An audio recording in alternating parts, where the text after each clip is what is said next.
Teman-teman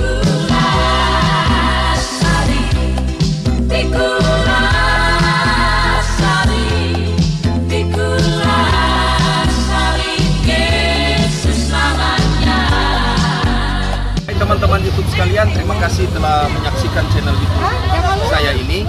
Dan hari ini kami berada di Pasar Tandeli. Semoga kita semua senantiasa diberkati oleh Tuhan Yesus Kristus. Jangan lupa subscribe, like, share di channel YouTube saya ini. Terima kasih, Tuhan Yesus memberkati. Shalom. Shalom. Bapak Ibu Saudara sekalian yang dikasihi oleh Tuhan kita Yesus Kristus. Pertama-tama kami atas nama pengurus serta anggota pasukan Kristus Mission mengucapkan terima kasih atas waktu dan kesempatan yang diberikan kepada kami, dan saat ini kami akan memberitakan namanya Injil. Baik, tidak berlamaan kita akan buka di dalam kitab Yosua 10 ayat 12 sampai 14. Yosua 10 ayat 12 sampai 14, firman Tuhan demikian. Lalu Yosua berbicara kepada Tuhan, pada hari Tuhan menyerahkan orang Amori itu kepada orang Israel. Ia berkata di hadapan orang Israel, matahari berhentilah di atas Gibeon, dan engkau bulan di atas lembah Ayalon. Maka berhentilah matahari dan bulan pun tidak bergerak, sampai bangsa itu membalaskan dendamnya kepada musuhnya. Bukankah hal itu telah tertulis dalam kitab orang jujur? Matahari tidak bergerak di tengah langit, dan lambat-lambat terbenam kira-kira sehari penuh. Belum pernah pada hari seperti itu, baik dahulu maupun kemudian, bahwa Tuhan mendengarkan permohonan seorang manusia secara demikian, sebab yang berperang untuk orang Israel ialah Tuhan. Jadi Bapak Ibu Saudara sekalian, kalau kita lihat kitab Yosua ini ditulis abad ke-14 di tanah Kanaan. Kalau berbicara Yosua adalah salah satu nabi, dia yang menggantikan tampuk kepemimpinan daripada Nabi Musa. Yosua ini adalah seorang yang mengandalkan Tuhan di dalam kehidupannya. Dia senantiasa mengandalkan Tuhan, dan dia selalu berharap kepada Tuhan. Kalau kita lihat sebelumnya, bahwa Yosua ini dia yang menghancurkan namanya tembok Yeriko. Bangsa Israel, mereka berkeliling tembok Yeriko ini sebanyak 7 kali. Dan ketika mereka meniupkan sangkakala dan mereka berseru, tiba-tiba tembok Yeriko itu hancur. Berbicara tentang Yosua ini, di ayat ini dikatakan bahwa pada waktu itu matahari itu berhenti. Kenapa Bapak Ibu Saudara sekalian? Karena Yosua itu doanya selalu didengar oleh Tuhan. Ketika musuh-musuhnya, dan dia dikepung oleh 5 raja Kanaan. Di sini disebutkan juga ada raja namanya Adoni-Sedek.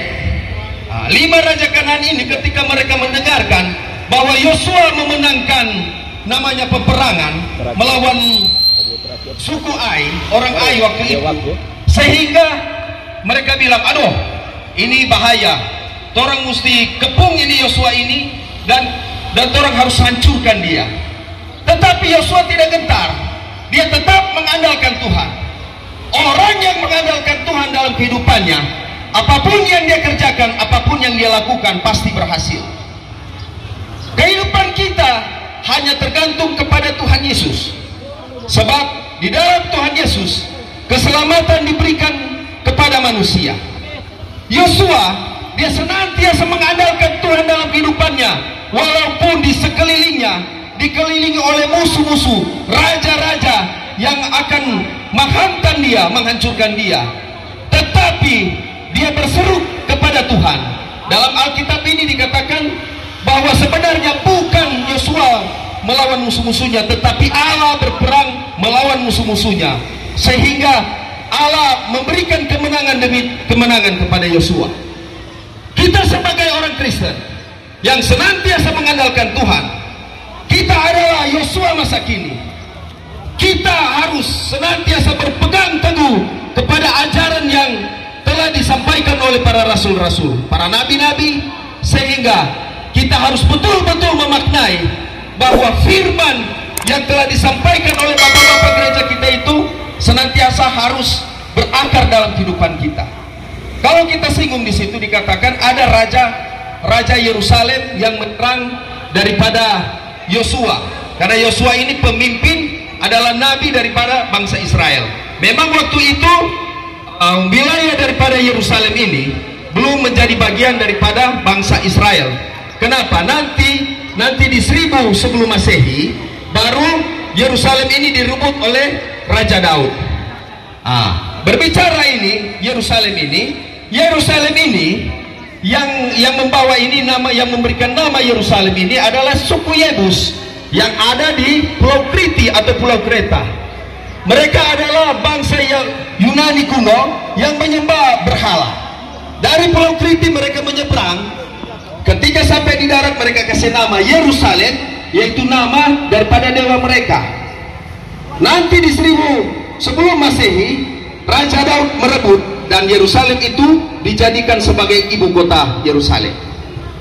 Yosua senantiasa mengandalkan Tuhan, dan ketika musuh-musuhnya menyerang, dia mengalami kemenangan.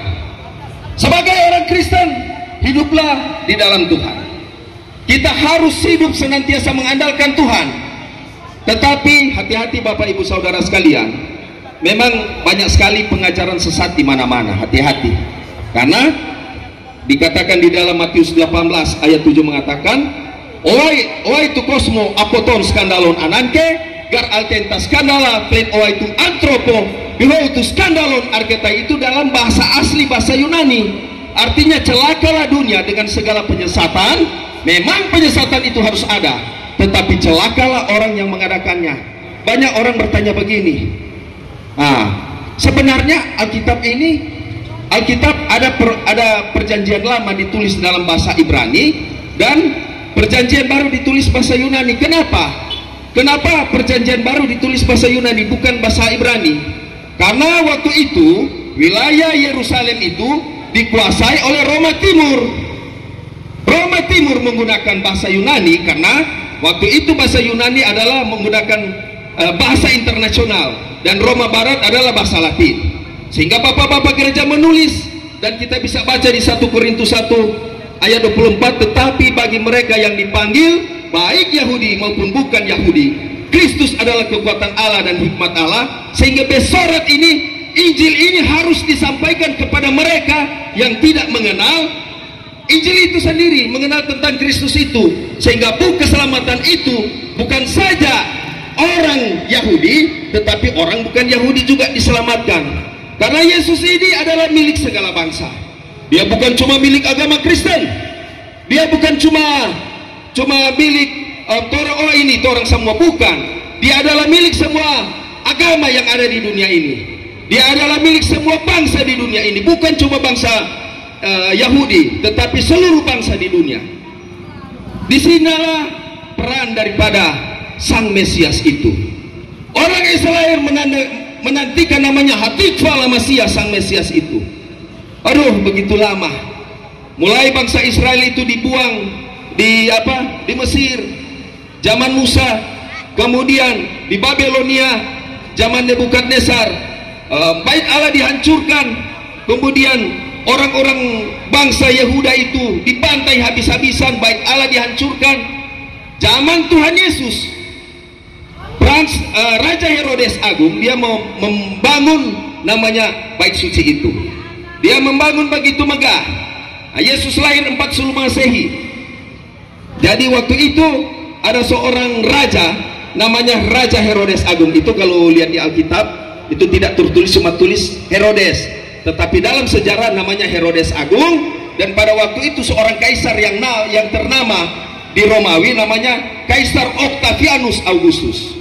Yesus lahir di 4 sebelum Masehi. Karena dia ini adalah Sang Firman yang telah menjadi manusia, en arche en hologos, kai hologos en prosoteon, kai theos en hologos. Pada mulanya adalah Firman. Firman itu bersama-sama dengan Allah, dan Firman itu adalah Allah. Yohanes 1 ayat 1, Yohanes 1 ayat 14, Firman itu telah menjadi manusia. Yesus adalah Sang Firman yang telah menjadi manusia. Dia adalah Sang Pantokrator, penguasa tunggal. Ketika kehadiran Yesus di dunia ini, dia menunjukkan jati jati dirinya menunjukkan banyak hal sehingga manusia melihat begitu luar biasa Sang Mesias itu. Yesus datang ke dunia ini untuk menyelamatkan manusia yang berdosa. Sampai orang berbicara Roma 10 ayat 9. Dikatakan apa? Ketika kita mengaku dengan mulut bahwa Yesus adalah Tuhan dan percaya dalam hati bahwa Allah telah membangkitkan dia dari antara orang mati, maka kita akan diselamatkan. Keselamatan itu juga harus dikerjakan dengan takut dan gentar. Holegon en auto, menein opele katos ekainos, peripatesein kai autos, fotos, peripatein. Barang siapa mengatakan bahwa ia ada di dalam dia, ia di dalam Yesus Kristus, ia wajib hidup sama seperti Kristus telah hidup. 1 Yohanes 2 ayat 6. Berarti kita harus menunjukkan jati diri. Oh, kita sudah di dalam Yesus Kristus, tetapi perbuatan kita tidak benar. Sehingga dikatakan Galatia 4 ayat 25 dikatakan, barang siapa menjadi milik Kristus Yesus, ia harus menyalibkan keinginan daging dari segala perbuatan hawa nafsu dan keinginannya, sehingga dia harus berteosis, menyatu dengan Yesus Kristus. Keselamatan ada dalam Yesus Kristus. Kebahagiaan ada dalam Yesus Kristus. Kristosentrus, berpusat pada Yesus Kristus. Tanpa Yesus Kristus, manusia tidak akan memperoleh keselamatan. Sehingga Yesus berkata, ego eimi hehodos kai he alateia kai zoe odes arketai proston patere eime deemo, artinya akulah jalan kebenaran dan hidup. Tidak ada seorang pun yang bisa sampai kepada Bapa tanpa melalui aku. Sehingga kita bisa berteriak mengatakan demikian. Heskurios, satu Tuhan. Mia pistis, satu iman. Hen baptisma, satu baptisan. Sehingga orang menyanyi lagu apa? Ku tak pandang dari gereja mana. Kita Komando Pasukan Kristus Mission bukan cuma satu denominasi gereja saja. Di sini ada gereja Gemin, ada juga pendeta Gemin, ada juga di sini aliran Pantekosta. Kami tidak memandang gereja seperti apa, tetapi kita menyampaikan firman Tuhan untuk memberitakan bahwa Injil Kristus harus disebarkan. Hati-hati Bapak Ibu Saudara sekalian, keadaan dunia ini sudah tidak seimbang lagi. Keadaan dunia ini sudah tidak aman lagi. Mau cari apa? Perang dunia sudah terjadi. Bersyukur, berterima kasih orang hidup di Sulawesi Utara. Masih orang boleh berbelanja di pasar ini, boleh beli ikan, persiapan untuk pengucapan. Jadi di sini berarti waktu kesempatan yang diberikan oleh Tuhan sebagai orang Kristen, Tuhan harus gunakan sebaik-baiknya. Karena kalau kita tidak hidup benar di mata Tuhan, percuma. Segala sesuatu Tuhan kerjakan harus dikerjakan betul-betul, sungguh-sungguh, sehingga kehidupan kita layak di hadapan Tuhan. Jadilah Yosua yang gagah berani, jadilah laskar Kristus yang betul-betul senantiasa menunjukkan jati diri. Karena disitulah sebagai orang Kristen ternyata orang ini harus betul-betul menjadi garam dan terang. Ada agama, beda-beda agama di sini. Saling menghormati satu dengan yang lain, menghormati, berikan senyum, dan mudah-mudahan renungan pendek ini bermanfaat buat kita semua. Saya tutup di Galatia 2 ayat 20. Namun aku hidup, tetapi bukan aku sendiri yang hidup, melainkan Kristus yang hidup dalam aku. Yohanes 3 ayat 30. Biarlah dia semakin besar, kita semakin kecil. Biarlah dia semakin bertambah-tambah, kita semakin berkurang-kurang. Nama Yesus dipuji, dimuliakan, dan disembah. Shalom aleichem bisem hamasia Kristos anesti alitos anesti. Amin.